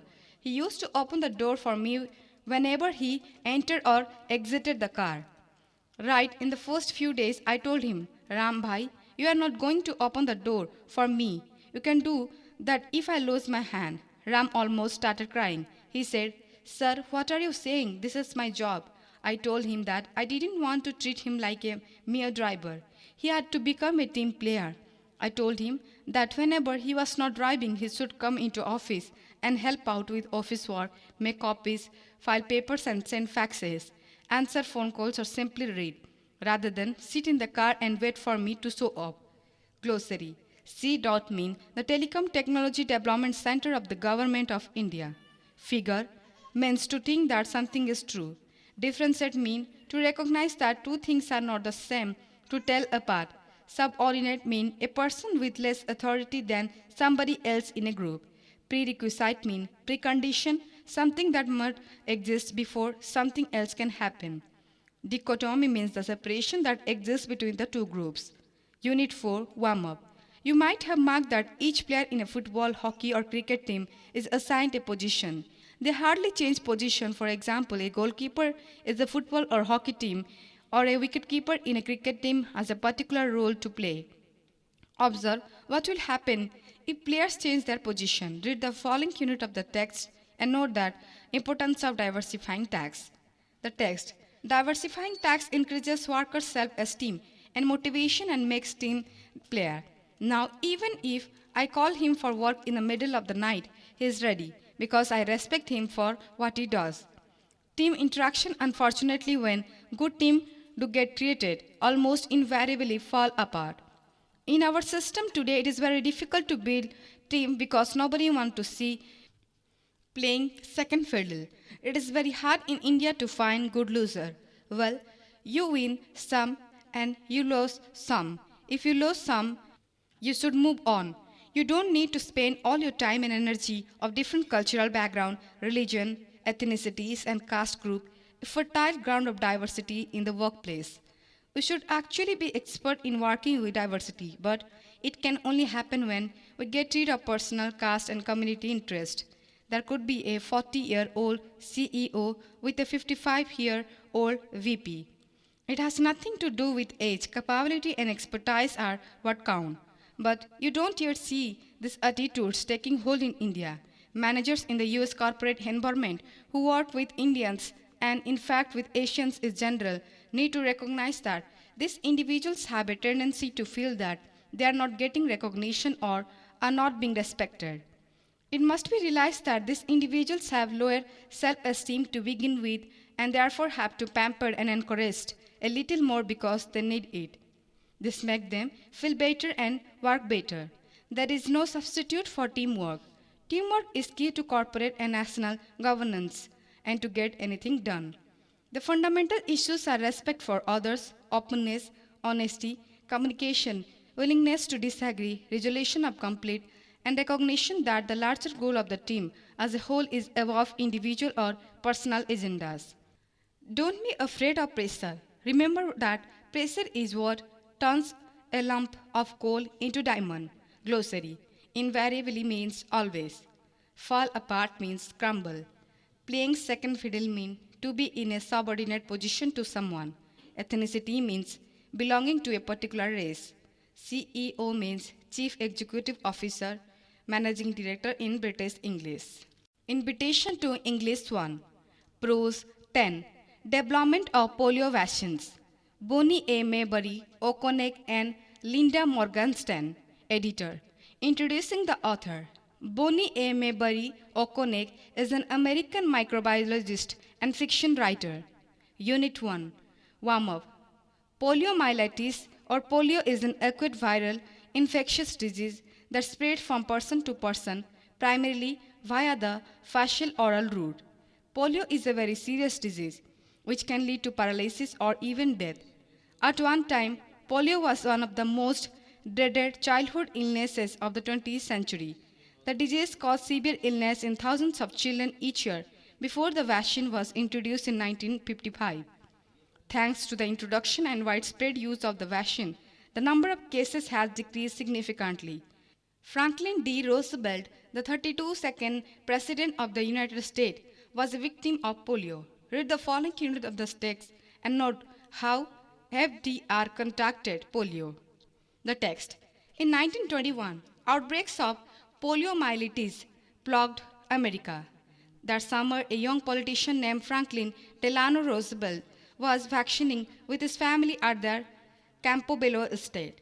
After an exhausting day fighting a local forest fire, taking a cold swim for relief, and then longing in his wet swimsuit at home, he went to bed feeling as though he had contracted a cold. In a few days, Roosevelt found out he had polio. As it did with Roosevelt, polio can strike quickly. The virus enters the body by nose or mouth and travels to the intestine, where it incubates. A few days later, most patients are either asymptomatic or they experience flu-like symptoms such as headache, nausea, vomiting, and fever. Whether they are symptomatic or not, people at this stage can pass the disease on to others. Polio can be spread through contact with infected fishes or through infected droplet traveling through the air, in food, or in water. The virus next enters the bloodstream and the patient makes antibodies against it. In most cases, they stop the progression of the virus. Lifelong immunity against the disease is occurred. 10% of infected people develop symptoms and 1% develop the paralytic form of polio. Roosevelt was one of the unlucky ones. His legs were left permanently paralyzed. In cases such as his, the virus reaches the brain and spinal cord, where it multiplies and destroys the nervous system. At this point, the disease becomes spinal or bulbar, depending on which nerves are affected. Both forms are characterized by muscle pain, stiff neck and back, and possible paralysis. The spinal form affects the limb, The bulbar form affect the lungs, so the patients cannot breathe. After a severe attack of polio in its paralytic form, there is no treatment for the disease itself. Although symptoms such as muscular paralysis can be helped with physical therapy, how much a person will recover varies from individual to individual. Glossary: poliomyelitis means poliovirus. Plague means cause trouble for a period of time. Incubate means hatch. Asymptomatic means in medicine a disease is considered asymptomatic if a patient is carrier for a disease or infection but experiences no symptoms. Antibodies means antibodies are found in blood or other bodily fluids or vertebrates and are used by the immune system to identify and neutralize foreign objects such as bacteria and virus. Unit 2 Warm up. Do you know that children are the most vulnerable to polio? Read the following unit of the text below and note what step FDR took to eradicate polio. The text: Roosevelt was determined not to let this major illness get the best of him. He not only continued his illustrious political career, resulting in his well documented and long term presidency of the United States, but he went on to spearhead the fight against polio, increasing public awareness of the deadly disease and promoting research. Although polio never devastated large numbers of the population like the plague or influenza, it was frightening, highly contagious disease that attacked both the poor and rich and arose in terrifying outbreaks which seemed impossible to stop in spite of advances in medicine. Through the first half of this century, basic hygiene methods and knowledge had advanced tremendously. For the first time in civilization, people came to expect good health instead of merely hoping for it. But polio still attacked, and children were the most vulnerable. Many can remember seeing in the early 1950s heartbreaking posters of children on crutches or in iron lungs, the cumbersome mechanical aid which helped those whose lungs were paralyzed to break. Lacking a vaccine, parents throughout the country panicked, keeping their children from schools and other public facilities. Why couldn't a vaccine be found? Glossary: illustrious means famous and much admired. Spearhead mean to lead an attack against something. Devastated mean destroyed completely. Contagious means disease that spread by people touching each other. Vulnerable means easily hurt physically, not protected against attack.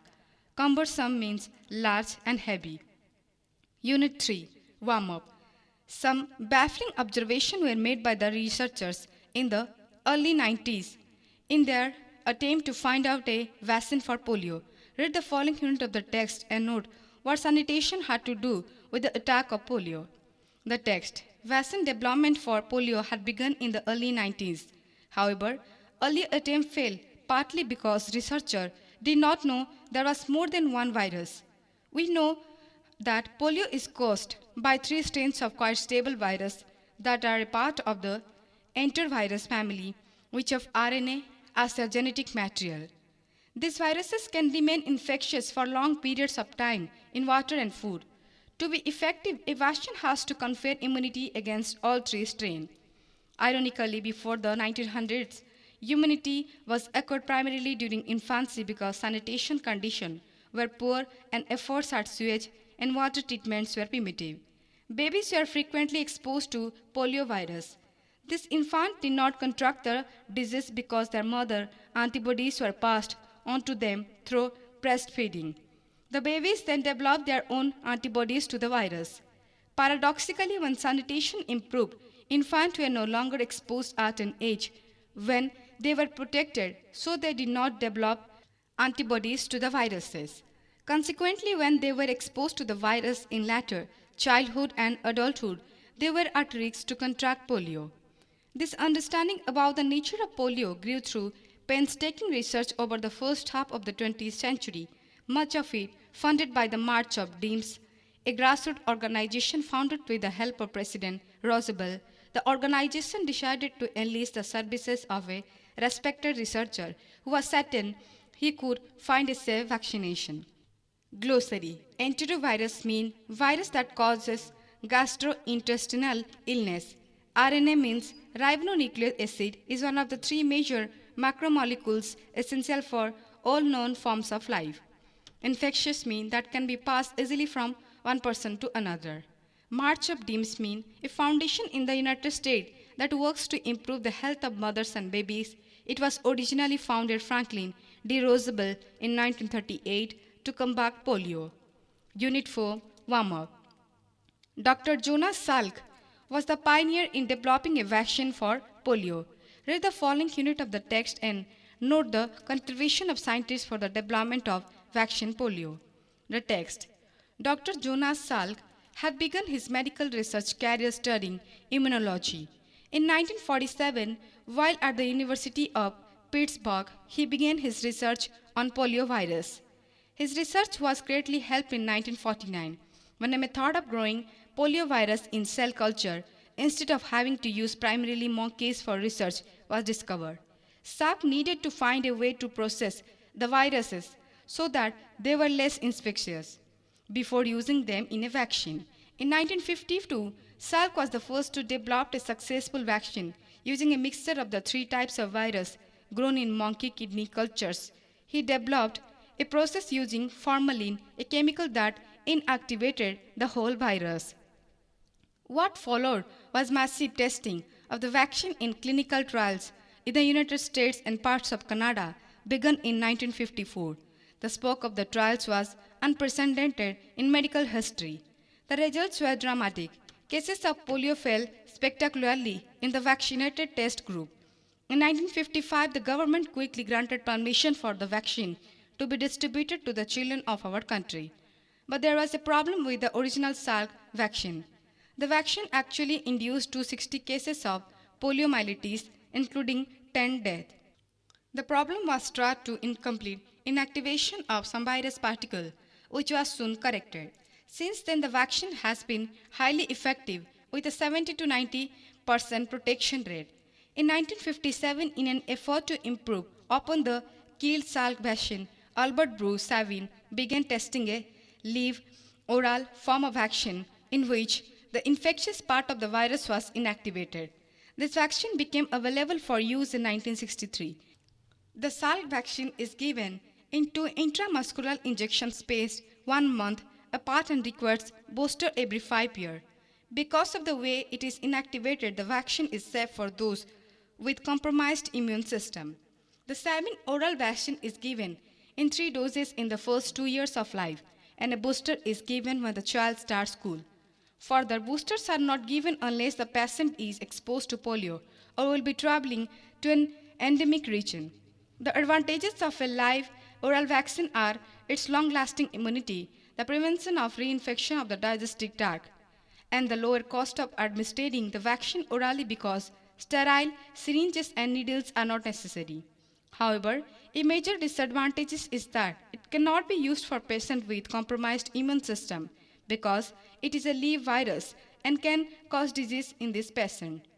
It is also cannot be used by those in close contact with immunocompromised patient because the live virus in the vaccine can be shed in the faces of those who ingest it and can possibly be transmitted to the immunocompromised patient. Another disadvantage of the Sabin oral vaccine is that those who have an enterovirus infection of gastrointestinal tract when taking the oral vaccine may not develop the immune response. Clearly, both vaccines have their advantages and disadvantages with regard to relative safety and cost. Glossary. Immunology, the scientific study of protection against disease. Dr. Jonas Salk. Jonas Edward Salk, bracket 1914 to 1995, was an American medical researcher and virologist best known for his discovery and development of the first safe and effective polio vaccine. Albert Bruce Sabin.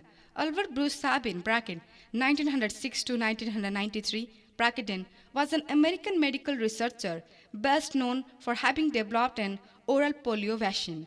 Cell culture means cell culture is the complex process by which cells are grown under controlled conditions, generally outside of their natural environment. Intramuscular injection means medicinal doses injected into the muscle. Booster means a second dose of medicine given to strengthen the earlier dose. Endemic region means infected area. Sterile syringes means disinfected injection syringes. Immunocompromised means a body that doesn't have good immunity, the ability to defend against illness. Unit 5, warm up. Do you know the WHO, the World Health Organization, is a specialized agency of the United Nations that is concerned with international public health. Read the following unit of the text and note the contribution of the WHO for the eradication of poliomyelitis from the entire world. The text. The debate between safety and cost will continue, but we are fortunate to have good alternatives to choose from. Both vaccines are currently in use throughout the world. In the United States, the Savin vaccine is used almost exclusively. In other countries, the SAC vaccine is preferred. Research continues to improve this vaccine. More effective culturing and purification techniques have been developed, allowing the vaccine to induce high levels of antibody formation. In the exciting research field of recombinant biotechnology, scientists are also attempting genetic alternation of the poliovirus. Researchers are using Escherichia coli a common bacterium that inhabits the gastrointestinal tract of humans as a host for bacterial gene cloning. Work is being done to take the genes of poliovirus, which code for the synthesis of the viral capsid, the protein coat of a virus particle, and to combine it with E. coli's gene.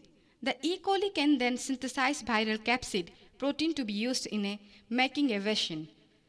This latter approach eliminates any possibility of the virus infecting the vaccinated patient because the vaccine contains only a part of the virus, excluding potentially dangerous content. The discovery and use of polio vaccines has all but eliminated polio in the Americas. In 1960, there were 2,525 cases of paralytic polio in the United States. By 1965, there were 61. Between 1980 and 1990, cases averaged 8 per year, and most of those were induced by vaccination. There has not been a single case of polio caused by the wild virus since 1979, with a rare case reported each year from person coming into the country carrying the virus. In 1994, polio was declared eradicated in all the Americas.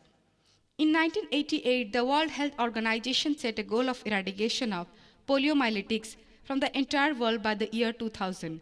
This is theoretically possible since the polio virus is found only in humans and humans can be immunized. Smallpox was the first disease in history to be eradicated. It seems likely that polio could follow in its footsteps. Glossary. Recombinant biotechnology means an advanced process of vaccine production. Genetic cloning means the process of producing similar population of genetically identical individuals that occur in nature when organisms such as bacteria, insects, or plants reproduce.